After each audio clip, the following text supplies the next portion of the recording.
As a kid, I was always curious and adventurous.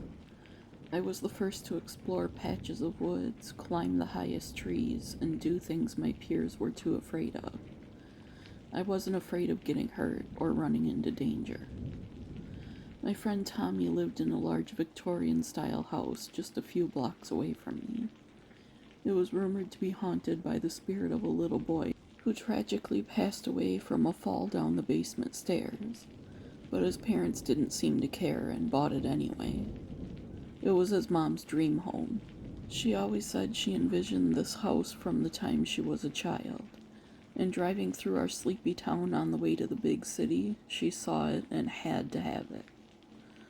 From the time I met Tommy in the park down the road from my house, we were best friends. As is typical with boys, we got into trouble together, did dangerous things we shouldn't have, and even almost got arrested together as teenagers. But nothing will compare to our experience investigating the paranormal in his house. We took an interest in the paranormal when we saw the first Paranormal Activity movie in theaters. We were only 13, but Tommy's parents never believed in censoring him, so they bought us tickets and stayed until we were seated in the theater with our popcorn and drinks. It was the coolest experience at the time. My parents would ground me so hard if they had known where I was. To this day, I've still never told them. That movie was pivotal for us. It opened our eyes to a whole new world, one that we began exploring immediately the next day. We had had many failed experiences investigating. First, being naive children, we took Tommy's Ouija board down to his basement and tried summoning the spirit of the little boy. But neither of us researched how to use the thing, and being typical teenage boys, we spent most of the time trying to scare each other by moving the planchette across the board to spell creepy things. But a few weeks later, we finally got serious about it, and after watching a bunch of videos and TV shows about investigating, we were as excited as ever to dive into the paranormal. Looking back, we only thought we were ready. We weren't even close. One night, we were down in the basement just exploring the area. We hadn't even asked any questions or started any kind of investigation when we heard footsteps on the stairs. No one else was home. Tommy's parents were out at some fancy steak restaurant. "Dude, do you hear that?" Tommy whispered. "Yeah, footsteps, and they're coming down the stairs," I replied.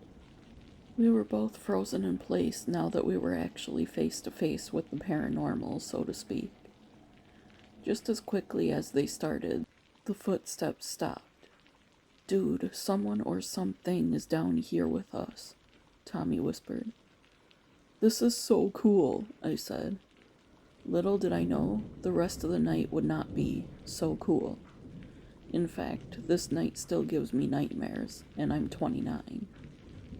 About 30 seconds later, a ball came flying at me and hit me in the shins. "Tommy, this isn't the time for a kickball game," I said.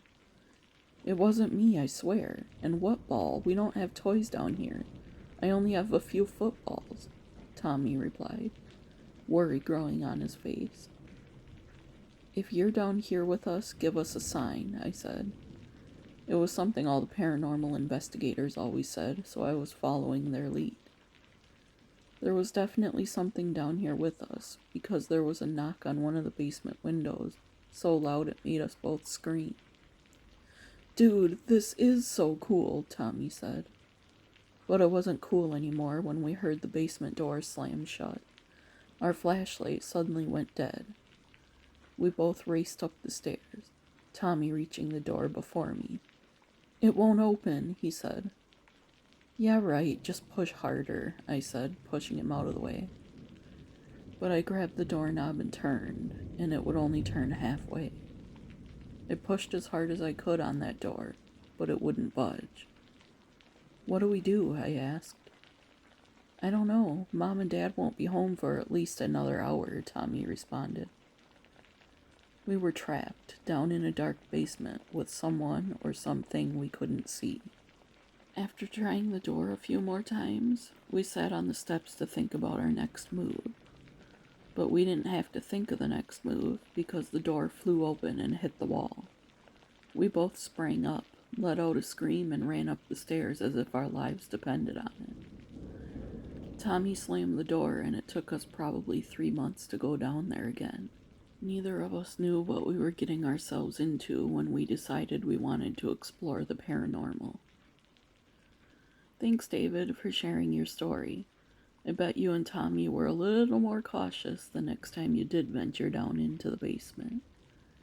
If you have a paranormal story to share, email it to the address in the description below. Please like and share this video. It tells YouTube that we're having fun over here. And with that, I'll see you tomorrow, friends.